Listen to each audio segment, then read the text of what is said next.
ಮೇ 16 ಶನಿವಾರ ಅತ್ಯಂತ ಶಕ್ತಿಶಾಲಿ ಶನಿ ಅಮಾವಾಸ್ಯೆಯನ್ನು ಆಚರಿಸಲಾಗುತ್ತದೆ. ಜ್ಯೇಷ್ಠ ಮಾಸದ ಅಮಾವಾಸ್ಯೆ ಶನಿವಾರದ ದಿನವೇ ಬಂದಿರುವುದರಿಂದ ಇದನ್ನು ಶನಿ ಅಮಾವಾಸ್ಯೆ ಎಂದು ಕರೆಯುತ್ತಾರೆ. ಇದರ ಜೊತೆಯಲ್ಲಿ ಈ ದಿನವೇ ಶನಿ ಜಯಂತಿಯನ್ನು ಸಹ ಆಚರಿಸಲಾಗುತ್ತಿದೆ.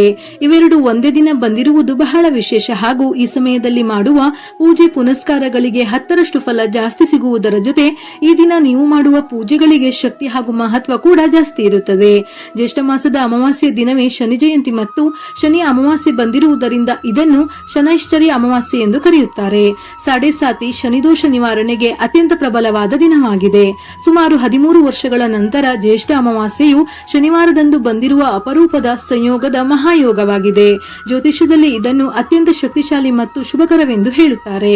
ಮತ್ತೆ ಮತ್ತೆ ಇಂತಹ ಶಕ್ತಿಶಾಲಿ ದಿನ ಬರುವುದಿಲ್ಲ. ಹಾಗಾಗಿ ಈ ದಿನ ತಪ್ಪದೆ ನಿಮ್ಮ ಶಕ್ತಿಗೆ ಅನುಸಾರವಾಗಿ ಶನಿ ಮತ್ತು ಆಂಜನೇಯನ ಆರಾಧನೆ ಮಾಡಿ. ಅಮಾವಾಸ್ಯೆ ತಿಥಿ ಸಮಯವು ಮೇ 16ರ ಬೆಳಿಗ್ಗೆ 5:11 ಆರಂಭವಾಗಿ ಮೇ 17ರ ಬೆಳಗಿನ ಜಾವ 1:30 ಮುಕ್ತಾಯವಾಗುತ್ತದೆ. ಶನಿ ಜಯಂತಿಯಂದು ಸೂರ್ಯೋದಯದಿಂದಲೇ ಪುಣ್ಯಕಾಲ ಆರಂಭವಾಗುತ್ತದೆ. ಈ ದಿನದ ಬ್ರಹ್ಮ ಮುಹೂರ್ತ ಅಂದರೆ ಬೆಳಗಿನ ಜಾವ 4:16 5:01 ಮತ್ತು ಸಾಯಂಕಾಲದ ಪ್ರದೋಷ ಕಾಲ ಸಂಜೆ 6ರಿಂದ 8 ಗಂಟೆ ಅತ್ಯಂತ ಶ್ರೇಷ್ಠ ಸಮಯವಾಗಿದೆ. ಇನ್ನು ಈ ದಿನ ಸರ್ವಾರ್ಥ ಸಿದ್ಧಿಯೋಗವಿದ್ದು ಇದು ಕಾರ್ಯಸಿದ್ಧಿಗೆ ಅತ್ಯಂತ ಶುಭ. ಶನಿ ಜಯಂತಿಯಂದು ಶನಿವಾರ ಬರುವುದು ಸಿದ್ಧಯೋಗದ ಶ್ರೇಣಿಯಲ್ಲಿ ಬರುತ್ತದೆ. ಇದು ಮಾಡುವ ಕೆಲಸಗಳಲ್ಲಿ ಯಶಸ್ಸನ್ನು ನೀಡುತ್ತದೆ. ಈ ದಿನವೇ ವಟ ಸಾವಿತ್ರಿ ಅಮಾವಾಸ್ಯೆ ಇರುವುದರಿಂದ ಸ್ತ್ರೀ ಪುರುಷ ಇಬ್ಬರ ಶಕ್ತಿಗಳ ಸಮತೋಲನವನ್ನು ಉಂಟು ಮಾಡುವ ವಿಶೇಷ ಯೋಗವು ಸೃಷ್ಟಿಯಾಗಿದೆ. ಈ ದಿನ ಇನ್ನೂ ಮುಂತಾದ ಶುಭ ಫಲಗಳನ್ನು ನೀಡುವ ಯೋಗಗಳು ಬಂದಿದೆ. ಸೂರ್ಯದೇವ ಮತ್ತು ಛಾಯಾದೇವಿಯ ಪುತ್ರನಾದ ಶನಿದೇವರು ಜ್ಯೇಷ್ಠ ಅಮಾವಾಸ್ಯೆ ಎಂದು ಜನಿಸಿದರು. ಹಾಗಾಗಿ ಈ ದಿನವನ್ನು ಶನಿ ಜಯಂತಿಯಾಗಿ ಆಚರಿಸುತ್ತಾರೆ. ಶನಿ ಜಯಂತಿ ಮತ್ತು ಶನಿ ಅಮಾವಾಸ್ಯೆಯಂತಹ ದಿನಗಳಲ್ಲಿ ಶನಿದೇವರ ಜೊತೆಗೆ ಆಂಜನೇಯನನ್ನು ಪೂಜಿಸುವುದು ಅತ್ಯಂತ ಶ್ರೇಷ್ಠ. ಏಕೆಂದರೆ ಶನಿದೇವರು ಆಂಜನೇಯ ಸ್ವಾಮಿಗೆ, ನಿನ್ನ ಭಕ್ತರನ್ನು ನಾನು ಎಂದಿಗೂ ಪೀಡಿಸುವುದಿಲ್ಲ, ಅವರಿಗೆ ಕೆಟ್ಟ ಫಲಗಳನ್ನು ನೀಡುವುದಿಲ್ಲ ಎಂದು ವಚನ ಕೊಟ್ಟಿದ್ದರಂತೆ. ಹಾಗಾಗಿ ಶನಿ ದೋಷ ಇರುವವರು ಅಥವಾ ಶನಿದೇವರ ಅನುಗ್ರಹ ಬೇಕಿದ್ದವರು ಆಂಜನೇಯ ಸ್ವಾಮಿಯನ್ನು ಪೂಜಿಸಿದರೆ ಜಾತಕದಲ್ಲಿ 7ನೇ ಶನಿ, ಅಷ್ಟಮ ಶನಿ ಅಥವಾ ಪಂಚಮ ಶನಿಯ ಪ್ರಭಾವ ಇರುವವರು ಆಂಜನೇಯನನ್ನು ಪೂಜಿಸುವುದರಿಂದ ಶನಿ ನೀಡುವ ಕಷ್ಟಗಳ ತೀವ್ರತೆ ಕಡಿಮೆಯಾಗುತ್ತದೆ. ಹನುಮಂತನು ಸಂಕಟ ಮೋಚನ. ಶನಿ ಅಮಾವಾಸ್ಯೆಯ ದಿನ ಹನುಮಾನ್ ಚಾಲಿಸ ಪಠಿಸುವುದರಿಂದ ಕೆಲಸದಲ್ಲಿರುವ ಅಡೆತಡೆಗಳು ದೂರವಾಗಿ ಆತ್ಮವಿಶ್ವಾಸ ಹೆಚ್ಚುತ್ತದೆ. ಈ ವಿಶೇಷ ದಿನದಂದು ಆಂಜನೇಯನ ಆರಾಧನೆಯು ಮನೆಯಲ್ಲಿರುವ ನಕಾರಾತ್ಮಕ ಶಕ್ತಿಗಳನ್ನು ಹೋಗಲಾಡಿಸಿ ಧನಾತ್ಮಕ ವಾತಾವರಣವನ್ನು ನಿರ್ಮಿಸುತ್ತದೆ. ಇನ್ನು ಈ ದಿನ ದಾನ ಮಾಡುವುದರಿಂದ ಶನಿಯ ವಕ್ರದೃಷ್ಟಿ ಕಡಿಮೆಯಾಗುತ್ತದೆ. ಕಪ್ಪು ಉದ್ದಿನ ಕಾಳು, ಇದನ್ನು ಕನಿಷ್ಠ 1/4 ಕೆಜಿ ಕೊಡಬೇಕು. ಇದಕ್ಕೂ ಕಡಿಮೆ ಕೊಡಬಾರದು.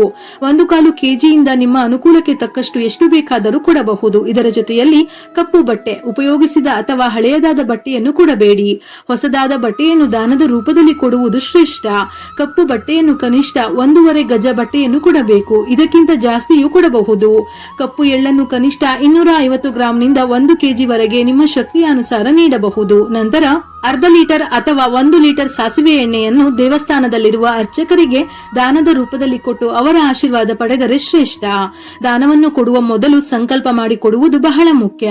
ನನ್ನ ಜನ್ಮ ಜಾತಕದಲ್ಲಿರುವ ಶನಿ ದೋಷ, ಪಿತೃದೋಷ ಮತ್ತು ಸಾಲದ ಬಾಧೆಗಳು ನಿವಾರಣೆಯಾಗಲಿ ಎಂದು ಈ ದ್ರವ್ಯಗಳನ್ನು ದಾನ ಮಾಡುತ್ತಿದ್ದೇನೆ. ಇದು ಶನಿದೇವನ ಪ್ರೀತ್ಯರ್ಥವಾಗಿ ನೀಡುತ್ತಿದ್ದೇನೆ ಎಂದು ಮನಸ್ಸಿನಲ್ಲಿ ಪ್ರಾರ್ಥಿಸಿ ಅರ್ಚಕರಿಗೆ ಕೊಟ್ಟು ನಂತರ ನಮಸ್ಕಾರ ಮಾಡಿ ಅವರ ಆಶೀರ್ವಾದ ಪಡೆದುಕೊಳ್ಳಿ. ಒಂದು ವೇಳೆ ಅರ್ಚಕರಿಗೆ ದಾನ ಕೊಡಲು ಸಾಧ್ಯವಿಲ್ಲವೆಂದರೆ ದಾನವನ್ನು ಸತ್ಪಾತ್ರರಿಗೆ ಅಥವಾ ನಿಜವಾಗಿಯೂ ಅಗತ್ಯವಿರುವವರಿಗೆ ಅಂದರೆ ಬಡವರು, ವಿಕಲಚೇತನರು ಅಥವಾ ಹಿರಿಯ ನಾಗರಿಕರಿಗೆ ನೀಡುವುದು ಕೂಡ ಹೆಚ್ಚು ಪುಣ್ಯ ತರುವ ಕೆಲಸವೇ. ಇದರ ಜೊತೆಯಲ್ಲಿ ಕಪ್ಪು ಕಂಬಳಿ, ಛತ್ರಿ, ಕಪ್ಪು ಎಳೆನಿಂದ ಮಾಡಿದ ಲಡ್ಡು, ಕಬ್ಬಿಣದ ಪಾತ್ರೆ, ದೀಪವನ್ನು ಕೂಡ ದಾನ ಮಾಡಬಹುದು. ಈ ದಿನದ ದಾನಕ್ಕೆ ಬಹಳ ಶಕ್ತಿ ಇದೆ. ದಾನ ಮಾಡುವುದರಿಂದ ಜಾತಕ ದೋಷ ನಿವಾರಣೆ.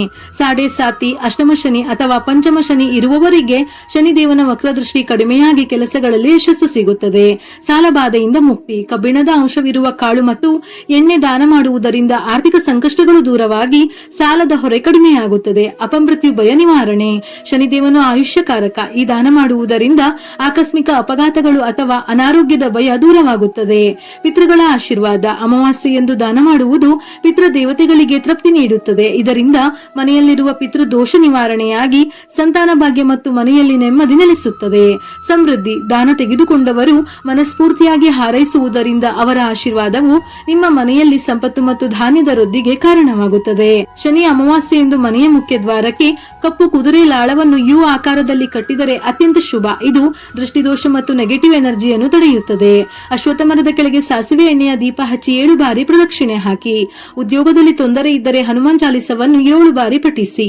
ಇನ್ನು ದೇವರ ಮನೆಯಲ್ಲಿ ತಟ್ಟೆಯ ಮೇಲೆ ಕಪ್ಪು ಬಟ್ಟೆ ಇಟ್ಟು ಅದರ ಮೇಲೆ ₹1 ನಾಣ್ಯ, ಕಲ್ಲು ಉಪ್ಪು, 1 ಮೊಳೆ ಮತ್ತು ಸ್ವಲ್ಪ ಕಪ್ಪು ಎಳ್ಳನ್ನು ಸೇರಿಸಿ ಅದರ ಮೇಲೆ ಅರಿಶಿನ ಕುಂಕುಮ ಹಚ್ಚಿ ಸಾಸಿವೆ ಎಣ್ಣೆಯ ದೀಪ ಹಚ್ಚಿ ನಂತರ ದೀಪದ ಮುಂದೆ ಕೈ ಮುಗಿದು ನಮ್ಮ ಮನೆಯ ಮೇಲಿರುವ ದೃಷ್ಟಿದೋಷ ನಿವಾರಣೆಯಾಗಲಿ, ಸಾಲದ ಬಾಧೆ ತೀರಲಿ, ಸುಖ ಸಂಪತ್ತು ವೃದ್ಧಿಯಾಗಲಿ ಎಂದು ಪ್ರಾರ್ಥಿಸಿ ಗಂಟು ಕಟ್ಟಿ ಸಾಂಬ್ರಾಣಿ ಧೂಪ ಅಥವಾ ಅಗರಬತ್ತಿಯಿಂದ ಪೂಜಿಸಿ ಮುಖ್ಯ ದ್ವಾರದ ಮಧ್ಯಕ್ಕೆ ಕಟ್ಟಬೇಕು. ಶನಿದೇವನ ಆರಾಧನೆಗೆ ಸೂರ್ಯಾಸ್ತದ ನಂತರದ ಸಮಯ ಅತ್ಯಂತ ಪ್ರಶಸ್ತವಾದುದು. ಸುಮಾರು ಸಂಜೆ 6:30 ಸಮಯದಲ್ಲಿ ದೇವರ ಮನೆಯಲ್ಲಿ ಕಪ್ಪು ಬಟ್ಟೆ ಇಟ್ಟು ಪೂಜಿಸಿ ನಂತರ ಸಂಜೆ 7 ರಿಂದ 8 ಗಂಟೆಯ ಒಳಗೆ ಮನೆ ಬಾಗಿಲಿಗೆ ಗಂಟನ್ನು ಕಟ್ಟಿ ಓಂ ಶನೈಶ್ಚರಾಯ ನಮಃ ಎಂಬ ಮಂತ್ರವನ್ನು ಹೇಳುತ್ತಾ ಗಂಟನ್ನು ಕಟ್ಟಬೇಕು.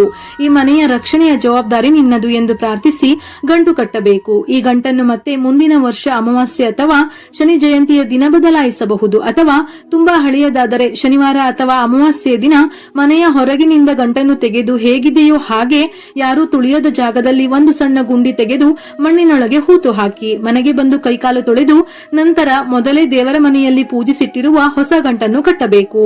ಈ ಶಕ್ತಿಶಾಲಿ ಪರಿಹಾರದಿಂದ ಎಂತದ್ದೇ ಸಮಸ್ಯೆ ಇದ್ದರೂ ನಿವಾರಣೆಯಾಗುತ್ತದೆ. ಸ್ವಂತ ಮನೆ ಎಂಬುದು ಪ್ರತಿಯೊಬ್ಬರ ದೊಡ್ಡ ಕನಸು. ಈ ಕನಸನ್ನು ನನಸು ಮಾಡಿಕೊಳ್ಳಲು ಶನಿ ಜಯಂತಿ ಮತ್ತು ಶನಿ ಅಮಾವಾಸ್ಯೆಯ ದಿನ ಶನಿ ದೇವರಿಗೆ ವಿಶೇಷವಾಗಿ ಪ್ರಾರ್ಥಿಸಿ ಈ ದಾನ ಮಾಡಿ.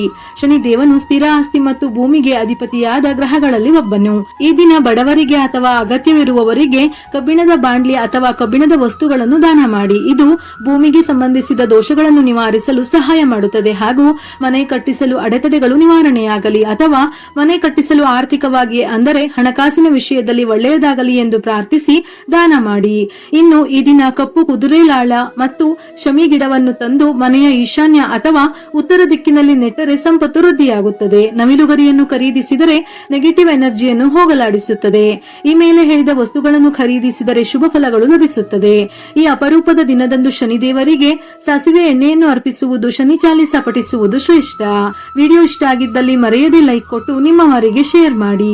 ಇದೇ ರೀತಿಯ ಮನಮುಟ್ಟುವ ಉಪಯುಕ್ತ ಮಾಹಿತಿಗಳಿಗಾಗಿ ಮತ್ತೆ ಭೇಟಿಯಾಗೋಣ.